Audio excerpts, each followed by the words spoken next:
Okay.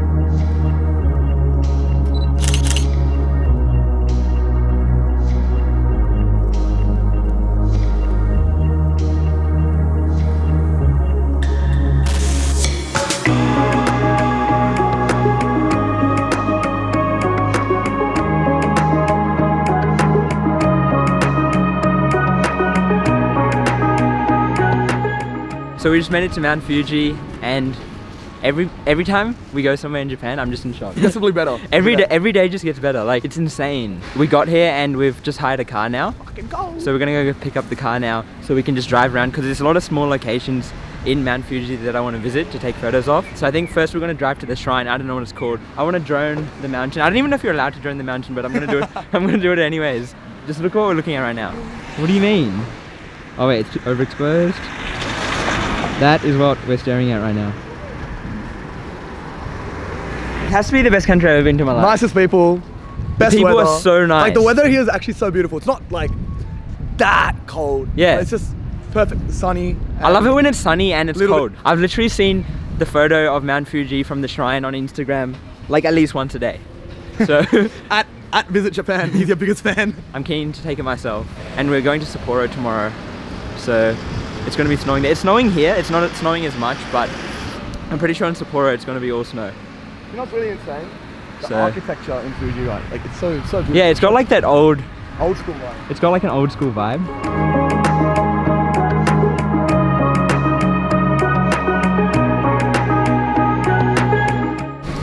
Thank you so much. Thank you so much. Have a great day. So we're waiting at the car rental place, and when we were getting food we missed the car that we were meant to get, so now we're waiting for another one, and it's taking quite a while. I'm kind of getting nervous because the sun started to set.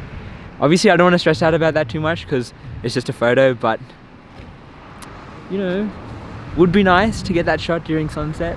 So I really hope this car comes in time, or we can get a cab. We've literally been waiting on the road to see if a cab drives past, but it's such a small town, so there's not that many cabs. Fingers crossed. We'll see how it goes. Oh, I think there's a cab. There's a cab. Is he stopping? Yes! Oh, we got a cab! We got a cab! Hello? Hello.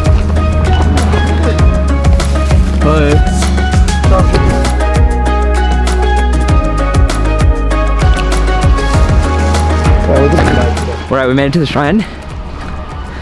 I think we might be alright in terms of timing. So, yeah, walk up. I feel like it's the sun's setting. It's like, it's literally golden hour right now. Oh my god. That's insane. I want to shoot a time lapse as well. Going from day to night. Ah, fitness. Time the fuck out, bro. Okay.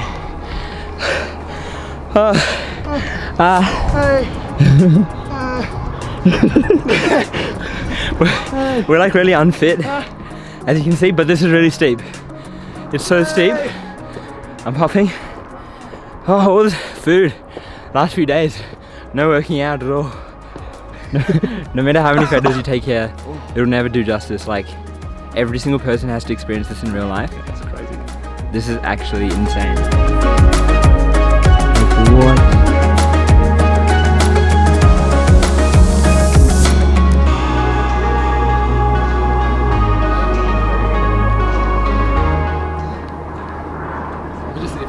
Huh? I could just sit here for hours. Yeah, what? Crazy.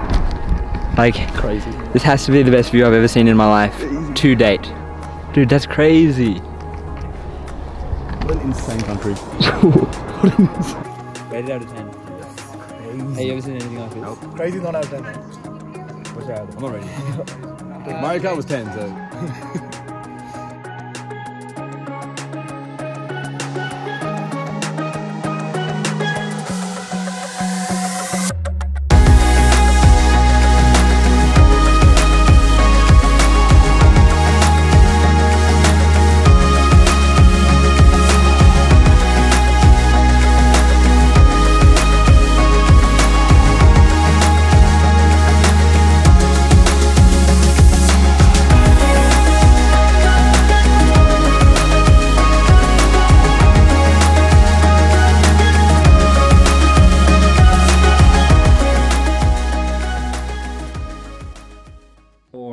I just wanted to quickly show you guys how I edit landscape photos. Let's start with this one because this is a pretty underexposed image. The sun had just set. So let's try bring this image back to life and see what we can do with it. I love how there's tree branches in the image because it fills up all the negative space in the sky. So essentially what I'll do first is I want to crop this for Instagram because that's probably where I'm going to upload this image.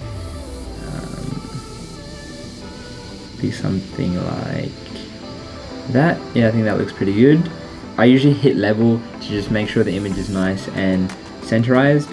So what I've been doing recently is to get more of a teal and orange look to my photos, I reduce the blues to about -10, and that gives you that kind of aqua blue. When you play around with the camera calibration, it essentially interprets the colors a certain way. And then I increase the greens to about 10, and then I increase the reds a little bit. And I don't really play around with the saturation until after I finished editing the image to see if there's any final color adjustments that I need to do. And this image is underexposed, so I want to bring up the shadows and the exposure just to see what we're working with a little bit. Reduce the highlights to bring back some detail in the sky. And then I want to bring up the vibrance and saturation because this image looks pretty dull. And then I'll play around with the tone curve, so I usually create an S curve and then adjust from there. Bring a bit of fade into the image, some contrast, and now I'll come down to the colors. I really want to emphasize the red on the shrine, so I'll bring up the red saturation and the luminance of the red, and then the aqua for the roof of the shrine. And bring up the saturation there a bit. Usually observe the colors that are in your image and then just play around with those colors that will really affect the image. And then I guess if you want to change how the colors are appearing, you can play around the hue. I'm pretty happy with this so far with the saturation of the colors here. So see here, like I said, after I've adjusted the colors, I come back to camera calibration and I'll increase the reds a bit more here to emphasize the shrine. Greens a little bit, the blues a little bit, and then I might add a graduated filter to this part of the image.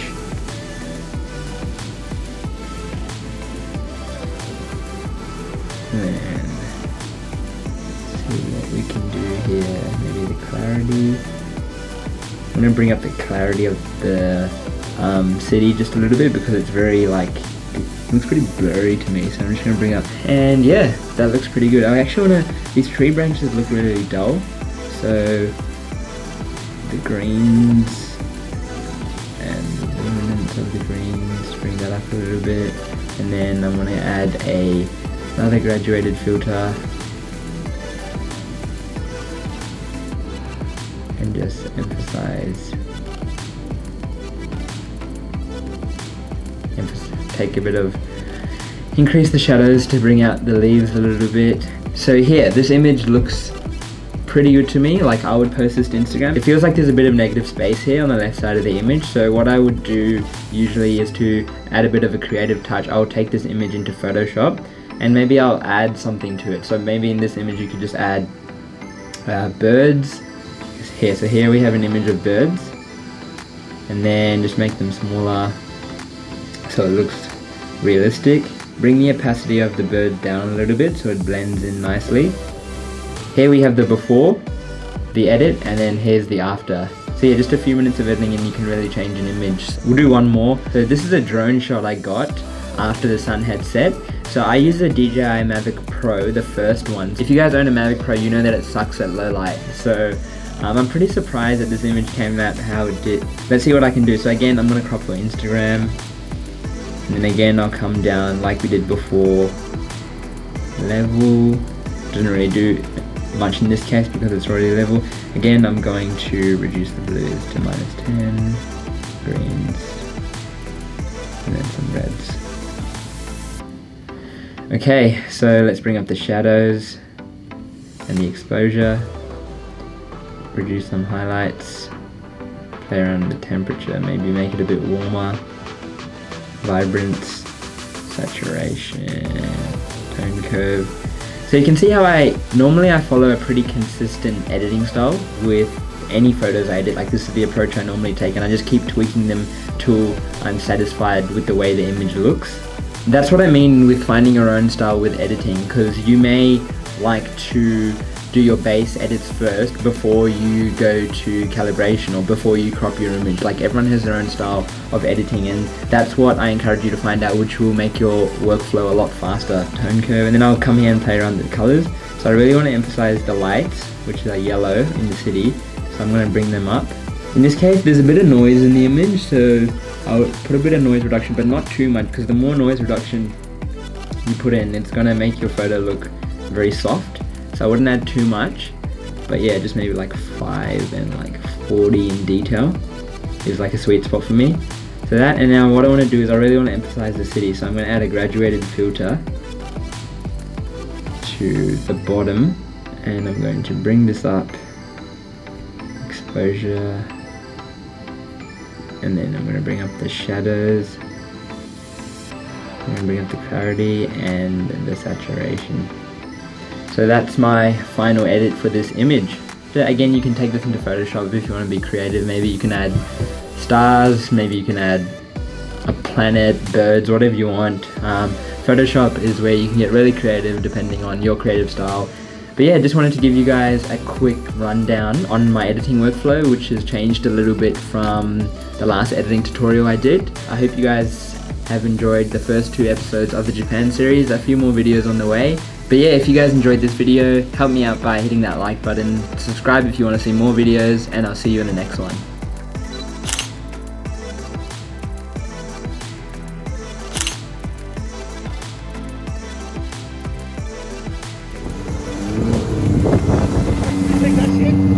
The first 2 times I pretty much fell down. Like,